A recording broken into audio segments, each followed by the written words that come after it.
वाला वीडियो है इस लॉकडाउन में हम हेलो अल्केन तथा हेलो एडीन पढ़ रहे थे। हम इसका रिएक्शन देख रहे थे कि अभिक्रिया, इसकी रिएक्शन 3 प्रकार की होती है जैसा कि हम जानते हैं। पहला था हमारा प्रतिस्थापन अभिक्रिया, जिसमें 2 तरह के होते हैं। जैसे ये एक पहला था SN1, इसमें दूसरा था SN2। हमने SNI को भी जाना था। हमने ये कहा था कि SNAE भी होता है। ये तो कोई एक्स्ट्रा है, वैसे इसको हम जानते हैं। ये होता है हमारा RCO X हो, यहाँ Cl हो, यहाँ कुछ भी हो, जो भी ग्रुप होते हैं रिमूवेबल, उस केस में ये रिएक्शन होता है। SNA SNI ये क्या था, तो ये था ड्रैजन प्रोसेस, इसको भी हम जानते हैं। SN1 SN2 इसको हमने अच्छे से हमने पढ़ा है। दूसरा था विलोपन अभिक्रिया। ये क्या था, तो ये 2 प्रकार के होते हैं ताकि हम जानते हैं। एक था E1 और दूसरा था E2। ये तीसरा अभी जो हम पढ़ेंगे वो है धातुओं से अभिक्रिया। तो ये किसकी अभिक्रिया है, धातुओं की अभिक्रिया है हेलो अल्केन से। ये तीसरा टाइप है और अंतिम टाइप है अभिक्रिया के हेलो। ये हम सारा का सारा रिएक्शन पढ़ रहे हैं हेलो अल्केन के लिए, फिर हम ये सब पढ़ेंगे हेलो एडीन के लिए। धातुओं से अभिक्रिया में क्या है कि हमारे पास हेलो अल्केन रहेंगे, वो मेटल से अभिक्रिया करेंगे तो कोई प्रोडक्ट बनाएंगे। ठीक है, इसमें क्या होता है कि अधिकांश कार्बनिक क्लोराइड, ब्रोमाइड, जैसे कि RCl, RBr, RI, कुछ धातु के साथ अभिक्रिया करके, जैसे में हमारे पास होता है कॉपर होता है, लिथियम होता है, मैग्नीशियम होता है, इनके साथ अभिक्रिया करके एक कार्बन धातु युक्त कंपाउंड बनाते हैं जिनका नाम होता है, उसको हम इंग्लिश से बोलते हैं ऑर्गेनो मेटालिक कंपाउंड। इसको हम विस्तार से पढ़ेंगे। ये क्या है कि इसमें से हम एक के बारे में हम जानते हैं और वो है हमारा RMgX, जिसको हम कहते हैं ग्रिग्नार्ड अभिकर्मक। और यह अभिकर्मक जिस रिएक्शन में यूज होता है उसे ग्रिग्नार्ड अभिक्रिया कहते हैं। एक दूसरा होता है R2CuLi, इसे बोलते हैं गिलमन अभिकर्मक। ये कहाँ होता है, ये तो हम एक अभिक्रिया आई थिंक पढ़ना है या नहीं, बट वो रिएक्शन का नाम होता है कोरे हाउस सिंथेसिस अभिक्रिया। इसमें हम यूज करते हैं इस R2CuLi का। ये सारे के सारे जो रिएजेंट हैं इन सब को बोलते हैं ऑर्गेनो मेटालिक कंपाउंड। नाम से स्पष्ट है, ऑर्गेनो मतलब कार्बन, मतलब इसमें ऑर्गेनिक चीज़ रहेगा, मेटालिक मतलब मेटल रहेगा, और चूँकि कंपाउंड है तो इसको कहते हैं organometallic compound. I think मेरा आवाज़ साफ साफ आ रहा होगा, तो मेरा आवाज़ भारी है। इसके बाद हम इसका प्रिपरेशन पढ़ते हैं। क्वेश्चन आता है कि नाड अभिकर्मक क्या है, इसे कैसे तैयार किया जाता है तथा बस इतना ही तरह देते हैं। तो ये गिनार अभिकर्मक है क्या, तो ये है कि हम इसको अपने शब्दों में कहें तो हमारे पास होता है RX।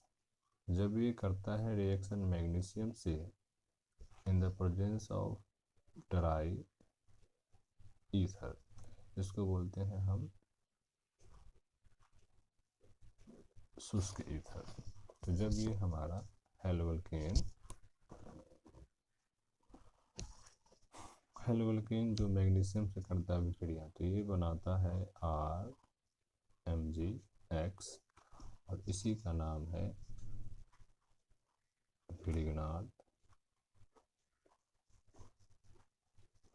रिएजेंट। हम ऐसा कहेंगे कि जब हेलोवल्केन की अभिक्रिया मैग्नीशियम के साथ शुष्क ईथर की उपस्थिति में होता है तो हमें ग्रिग्नार्ड अभिकर्मक की प्राप्ति होती है। ठीक है, इसके बाद हम ये जानेंगे कि ये कैसा है इसका बिहेवियर। RMgX में Mg पर होता है डेल्टा प्लस, यहाँ होता है डेल्टा माइनस, और चूंकि X ये हेलोजन है तो इसका En जो होता है वो ज़्यादा होता है, इसीलिए इस पर होता है माइनस और Mg पर होता है प्लस।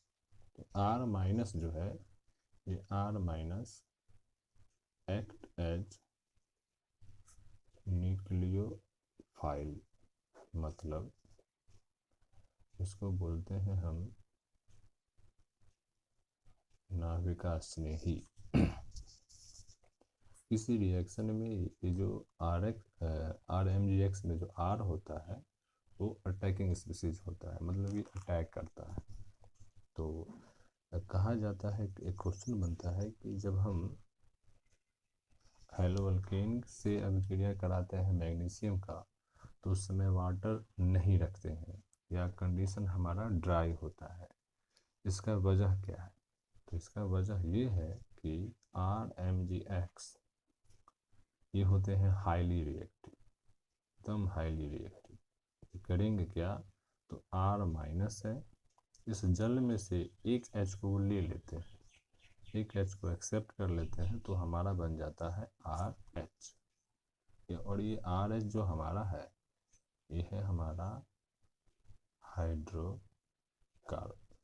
बच क्या गया हमारे पास, तो हमारे पास Mg है, यहाँ से एक H निकल गया है तो एक OH बच गया, तो हमने लिख लिया OH लिख लिया, और प्लस में हमारे पास MgX है तो हमारे पास MgX भी रहेगा, हमने ऐसा लिख लिया। ये हमारा बाई प्रोडक्ट है। लेकिन ये ग्रिग्नार्ड अभिकर्मक जो है ये इतना ज़्यादा अभिक्रियाशील है कि हमारे इसके सामने जैसे ही जल आएगा तो ये यहाँ पर न रुक के, अभी जैसा हमने पीछे में एक यहाँ ड्रॉ किया था कि ये यहाँ, तो जैसे मान लेते हैं हमारे पास ईथर नहीं है तो ये इससे अभिक्रिया करके RMgX बनाएगा, लेकिन ये यहाँ पर न रुक करके यदि हमारे पास जल रहेगा तो वह जल से तुरंत अभिक्रिया कर लेगा और हमको दे देगा वो हाइड्रोकार्बन। मतलब हम चाह रहे थे ग्रिग्नार्ड रिएजेंट बट हमको मिल क्या गया, हाइड्रोकार्बन। इसीलिए हम वहाँ से जल को हटा लेते हैं ताकि न रहेगा जल और न बनेगा वो हाइड्रोकार्बन।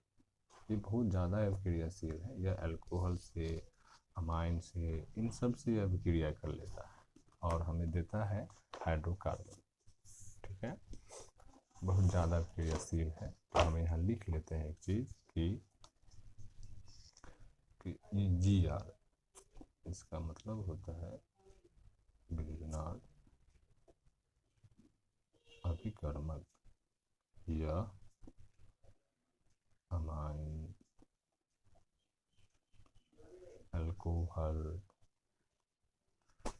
जल सभी से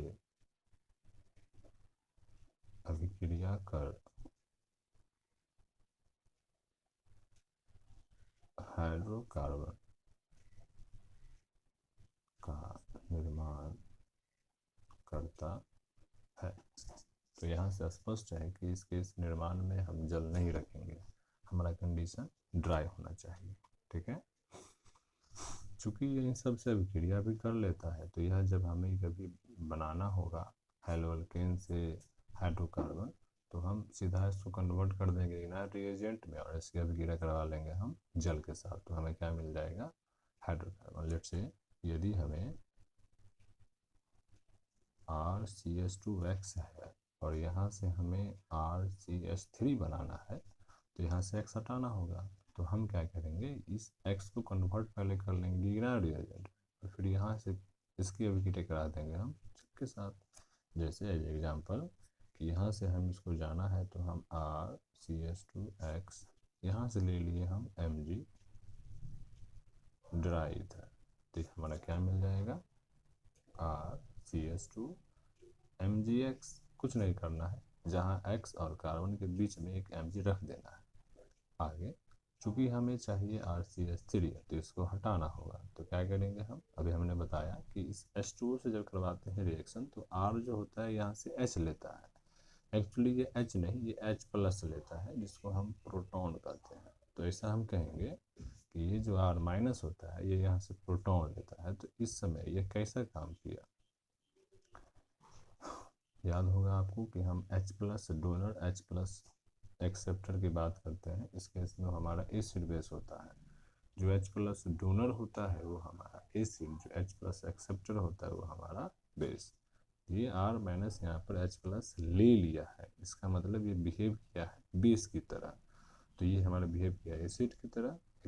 इसका मतलब है कि यह जो रिएक्शन हो गया वो एसिड बेस रिएक्शन हो गया, और एसिड बेस रिएक्शन बहुत ज़्यादा ही फास्ट होते हैं, इसलिए ये बहुत तुरंत अभिक्रिया करके दे देगा, क्या हम दे देगा, हमको ये हाइड्रोकार्बन दे देगा। तो यहाँ पर हम स्वतः चूँकि हमें वो चाहिए ही हाइड्रोकार्बन, तो यहाँ ले लेंगे H2O। इसकी जगह पर भी हम अमाइन भी लेते हैं, अल्कोहल भी लेते हैं, तब भी हमको यही मिलता। तो यहाँ से हम ले लेंगे RCH2H और इसी को हम लिख सकते हैं RCH3। यह एक कन्वर्जन हो गया। ठीक है, हम इसको अभी और डिटेल में पढ़ेंगे। एक्चुअली ये मेरा फर्स्ट वीडियो है, तो मैं चाहता हूँ कि इसको थोड़ा शॉर्ट किया जाए, जाने में ही इतना बड़ा हो गया है वो। मिलेंगे फिर, तब तक के लिए थैंक यू फॉर वॉचिंग।